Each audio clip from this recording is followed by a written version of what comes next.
Mon grand, ça va? Ça va. Grande. Ni bi lan dabbude ma mi yani. Ça va bien? Alhamdulillah. Wala sera? Jam. Ko non wala grand jamo Europe. Alhamdulillah. Dar na fika ga. Woni balde sera ko mi ardo ko fetna Bino numéro ma on hamiro ki non ko yobude. Allah walli la hande foti den do. Andi ko mi fala. Ka na banko wonda ton ko lede portum fala yewgol. Leyde porto non nani tu yarete Kono ko dum tumi fala la yiduma ha kono ko dum tumi fala ya walla nafa fi Allah leyde porto ko leyde porto mi fala yewgol. Fi Allah grand jongo.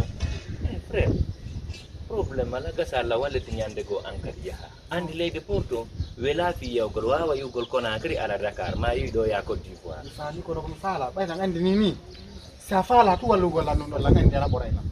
apita piti akondo ngam fala da Ko ana boram grand leyde porto mi fala yewde ko ana boram leyde porto grand.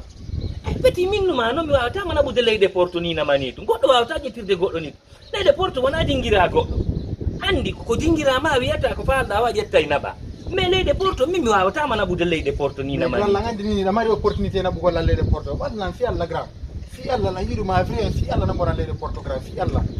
andi ko to wadi mi anda ko nangu makko mi anni ma leyde porto wawa Conakry Dakar so Conakry Dakar wona visa leyde porto sayay a waday visa a yehi ton ɗo ya hewtoyde ton taw ɓe vérifié ɓe anda kaydiji maɗin taw so tawi woni ɗa duwa yawde si tawi woni a duwa ka yawde ɓaatama juude na fof wawata yawde leyde porto wona noon yaade mi haala Wallah.